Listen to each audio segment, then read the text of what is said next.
विद्यार्थी मित्रों, 11th BA में प्रकरण 6 धंधाकीय व्यवस्था के स्वरूप 2 की हम चर्चा कर रहे हैं। इसके अंतर्गत आज का टॉपिक हमारा है कंपनी की स्थापना विधि। कंपनी की स्थापना विधि के बारे में चर्चा करें तो इसमें हमें 2 स्टेप मिलेगा। पहला स्टेप आता है प्रवर्तन। प्रवर्तन को इंग्लिश में कहते हैं प्रमोशन। इसके बारे में समझें कि कंपनी को अस्तित्व में लाने का विचार, कंपनी को अस्तित्व में लाने का विचार और उसके लिए पूर्व तैयारी अर्थात प्रवर्तन। तो प्रवर्तन की परिभाषा आपको देने के लिए सिंपल परिभाषा आप दे सकते हैं कि कंपनी को अस्तित्व में लाने का विचार और उसके लिए पूर्व तैयारी जो की जाती है उसे कहते हैं प्रवर्तन। और कंपनी के प्रवर्तन के विचार का कार्य करने वाले को, यानी जो कंपनी के प्रवर्तन का विचार करता है, उस विचार करने वाले व्यक्ति को प्रवर्तक कहा जाता है या प्रमोटर कहा जाता है। अब इसके सोपान की बात करें, इसके स्टेप की बात करें तो इसके स्टेप निम्नानुसार है। पहला स्टेप आता है विचार। तो यहाँ पर आप समझें कि कंपनी के प्रवर्तन का विचार, कंपनी के प्रवर्तन का विचार प्रवर्तक के मस्तिष्क में आता है। सबसे पहले तो जो प्रवर्तक होता है, विचारक होता है, व्यक्ति होता है, उसके मन में, उसके मस्तिष्क में इसका विचार उत्पन्न होता है कि किसी संशोधन को अमल में लाने हेतु अथवा कोई नवीन वस्तु बाजार में उपलब्ध करवाने के लिए वह कंपनी की स्थापना का विचार करता है। यानी उसका 2 मकसद होता है कि किसी संशोधन को अमल में लाने के लिए या कोई नवीन वस्तु को बाजार में उपलब्ध करवाने के लिए उसके मन में विचार आता है। उसके बाद वह उस कंपनी के बारे में वह विचार करता है या प्रवर्तन करता है। तो प्रवर्तन अर्थात दूसरी में परिभाषा देता है कि प्रवर्तन अर्थात प्रवर्तक की मानस संतान। Promotion is the brain child of promoter, यानी कि प्रमोटर के मन में आने वाला जो विचार है वही प्रवर्तन है। तो इस तरह से कंपनी के प्रवर्तन का विचार, ये पहला स्टेप हो गया। दूसरा स्टेप आता है प्राथमिक और विस्तृत जांच। तो यहाँ पर आप देखेंगे कि प्रवर्तक जो है वह कंपनी की स्थापना का विचार अर्थात अमलीकरण की दिशा में, यानी उसके विषय में धंधाकीय व्यवहारिकता की जांच उसको करना पड़ता है और धंधा के लिए उसके लिए स्थान का चुनाव करना पड़ता है। इसके अलावा लाभदायकता की जांच करनी पड़ती है कि इसमें लाभ कितना हो जाएगा। इसके अलावा प्राथमिक जांच के समाप्त होने पर वह विस्तृत विश्लेषणात्मक वह जो है इसके बारे में जांच करता है आवश्यक रूप से, जिसके अंदर वह पूंजी, कच्चा माल, मांग, साधन सामग्री, वाहन व्यवहार की सुविधा आदि की जानकारी उसे प्राप्त करनी पड़ती है। तो विद्यार्थी मित्रों, इस तरह से दूसरा स्टेप हो गया प्राथमिक और विस्तृत जांच। तीसरा स्टेप आता है, तीसरा सोपान आता है कि साधनों का एकत्रीकरण। तो प्रवर्तन को पूर्ण करने के लिए प्रवर्तक को भूमि, कच्चा माल, यंत्र, सेवा इत्यादि प्राप्त करने के लिए अलग अलग जगहों पर करार करने पड़ते हैं, अनुबंध करने पड़ते हैं। चौथा पॉइंट आता है वित्तीय व्यवस्था।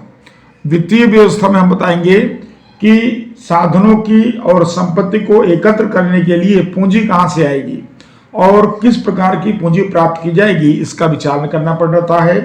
तो नवीन स्थापित कंपनी अंशों द्वारा पूंजी प्राप्त करती है। तो इस तरह से पूंजी की प्राप्ति के संदर्भ में वित्तीय व्यवस्था के अंतर्गत विचार करना पड़ता है। तो आपने ए में देखा प्रवर्तन, और प्रवर्तन के अपने 4 स्टेप देखे। अब आता है बी आता है कि पंजीकरण का प्रमाण पत्र प्राप्त करने की विधि। तो यहाँ पर आप समझें कि कंपनी को अस्तित्व में लाने के लिए कंपनी रजिस्ट्रार के पास पंजीयन या पंजीकरण प्रमाण पत्र प्राप्त करना पड़ता है और इसके लिए या इसको प्राप्त करने के लिए निम्नलिखित दस्तावेज तैयार करने पड़ते हैं। आपको दस्तावेज यहाँ बताए गए हैं, तो इन दस्तावेजों को तैयार करना पड़ता है। तो यहाँ पर आप देखेंगे क्रमशः कि इन दस्तावेजों को तैयार करके कंपनी रजिस्ट्रार के पास, जिसको हम बोलते हैं रजिस्ट्रार ऑफ कंपनीज, उनके समक्ष प्रस्तुत करना पड़ता है। अब वो दस्तावेज कौन से हैं वो देखिए। पहला दस्तावेज है आवेदन पत्र, इसे कहते हैं मेमोरेंडम ऑफ एसोसिएशन। तो आवेदन पत्र जो है उसको तैयार करना पड़ता है। आवेदन पत्र के अंदर आपको निम्न बातों का समावेश होता है। पहले समावेश है कि नाम की धारा। तो यहां पर अंशों से सीमित दायित्व वाली कंपनी जो होती है कि जिसके अंत में लिमिटेड शब्द लिखा जाता है, भारत में पंजीकृत कंपनी जैसा नाम राष्ट्र विरुद्ध राष्ट्र विरुद्ध नाम नहीं लिखा जा सकता, यानी राष्ट्र के विरुद्ध हो ऐसा नाम उसको नहीं दिया जा सकता है। तो नाम की धारा में यदि खास ध्यान रखना है कि उसका जो नाम होना चाहिए वो राष्ट्र के विरुद्ध नहीं होना चाहिए।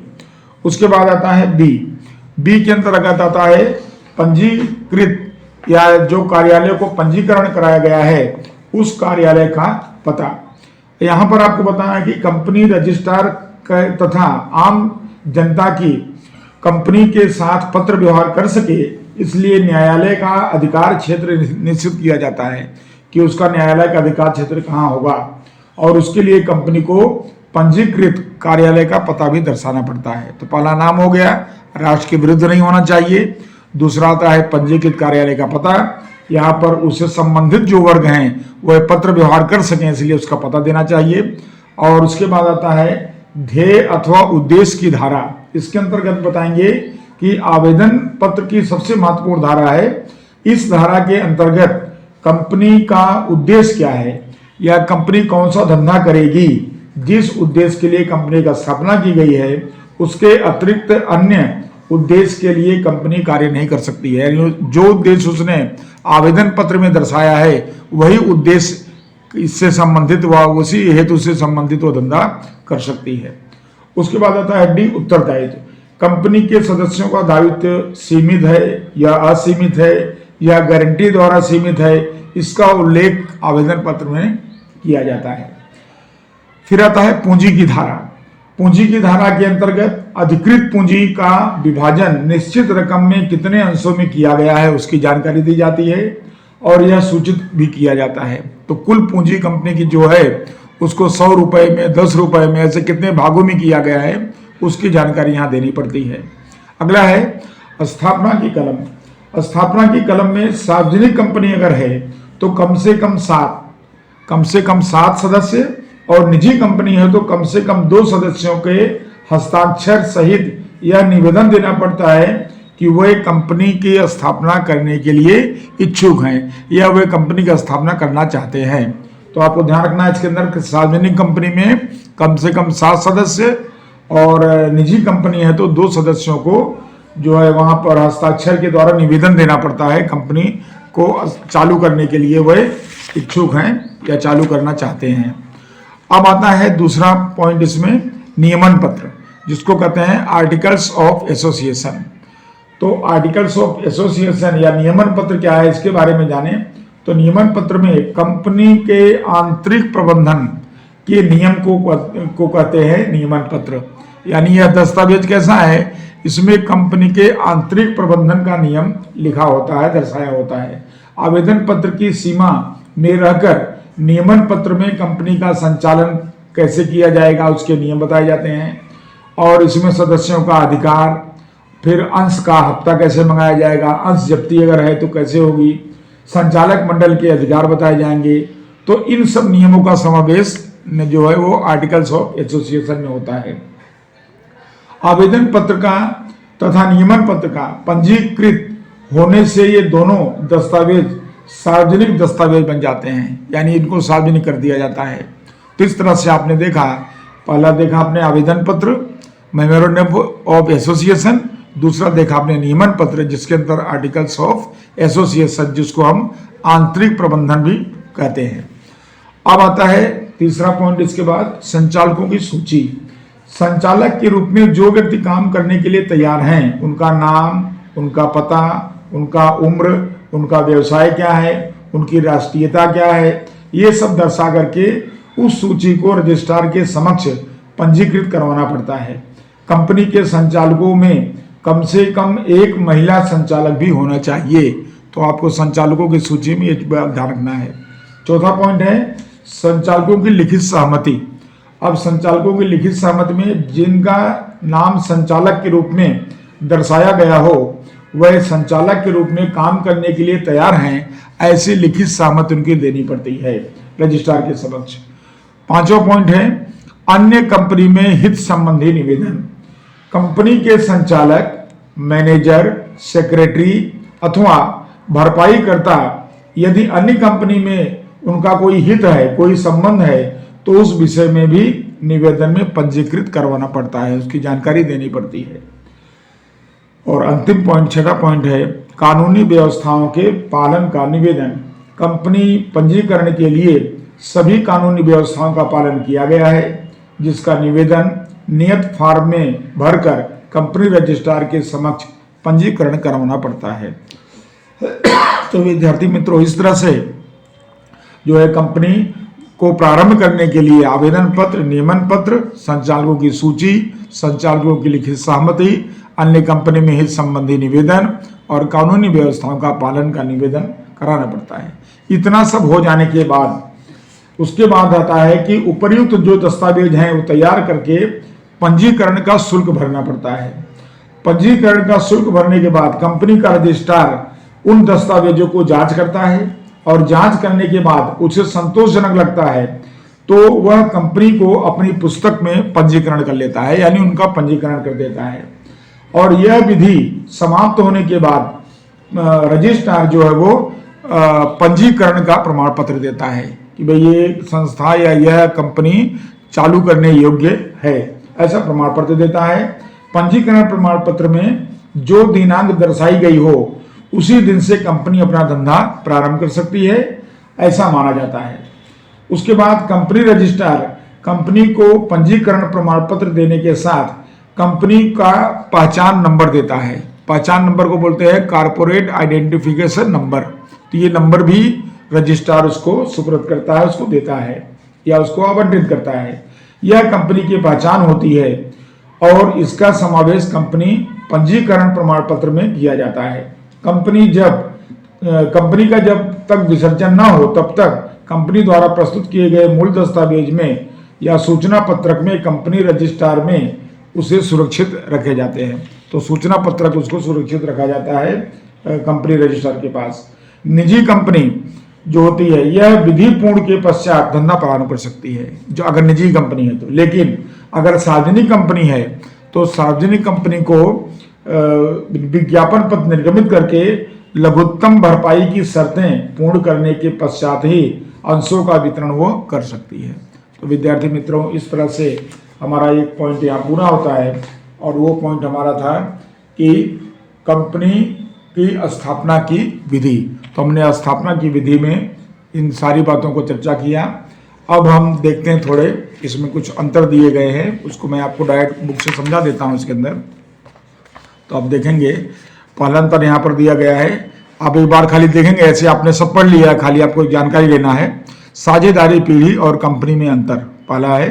तो स्थापना विधि के बारे में बात करेंगे तो साझेदारी का स्थापना सरल है और इसका पंजीकरण करवाएं या ना करवाएं स्वैच्छिक है, जबकि कंपनी की स्थापना विधि लंबी है और जटिल है और इसका पंजीकरण भी करवाना अनिवार्य है।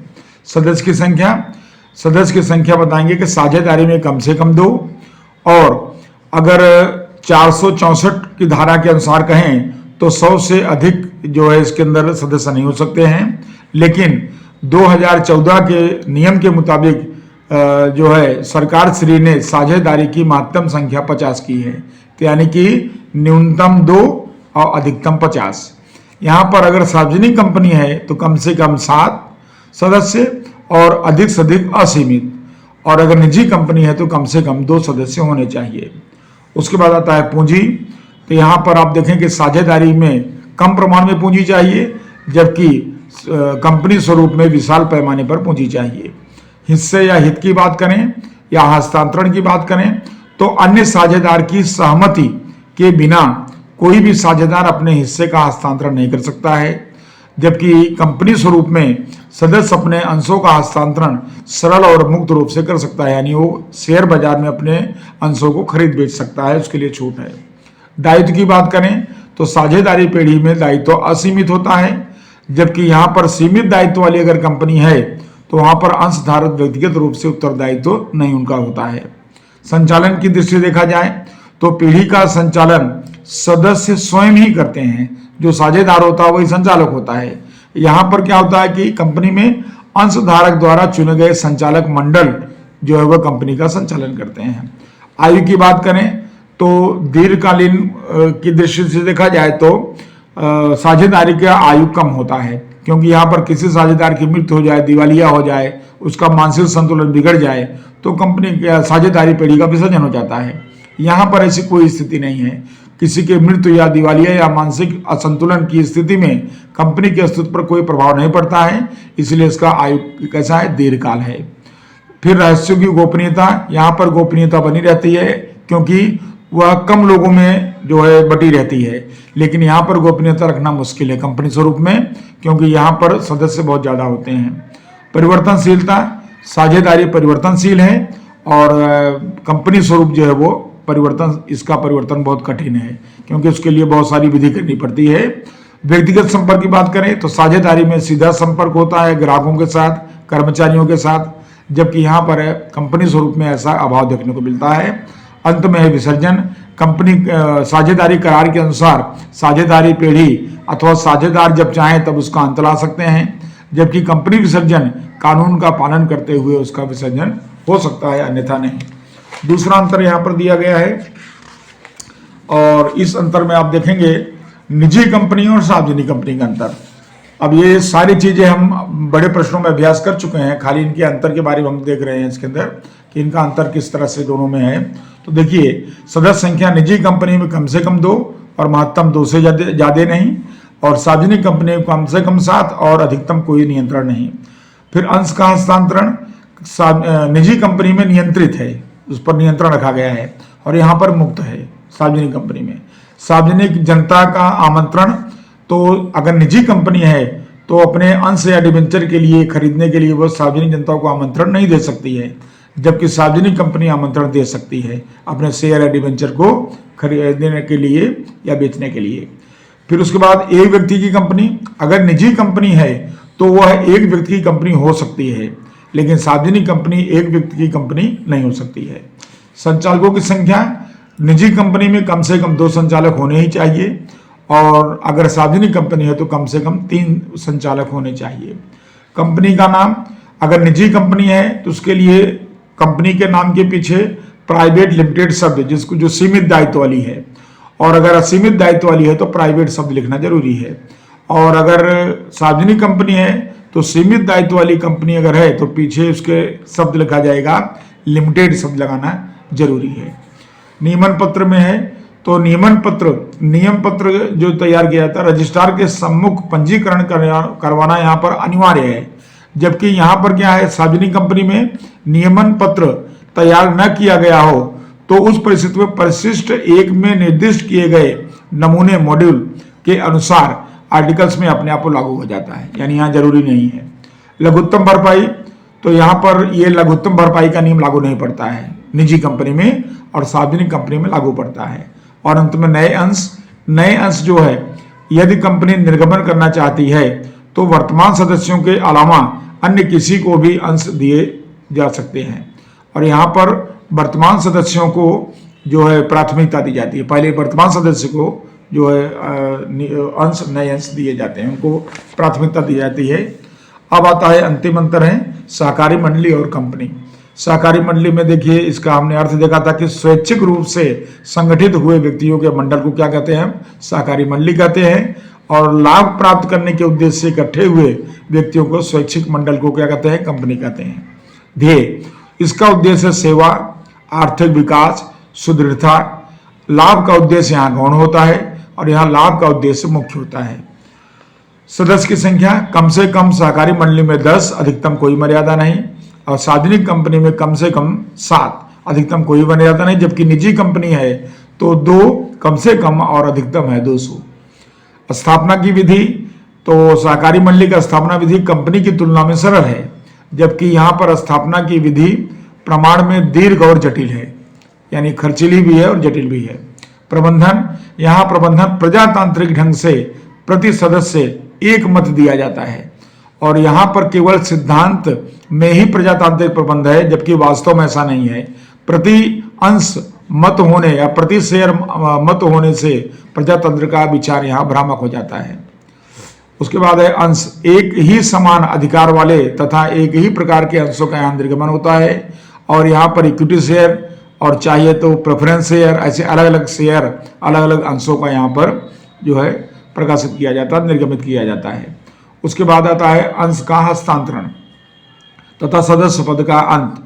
तो यहाँ पर अंश का हस्तांतरण नहीं होता है, सदस्य को मंडली को अंश वापस करके सदस्य या पद का अंत सदस्य ला सकता है। और यहाँ पर अंश का हस्तांतरण हो सकता है, यानी उसको शेयर बाजार में खरीदा बेचा जा सकता है।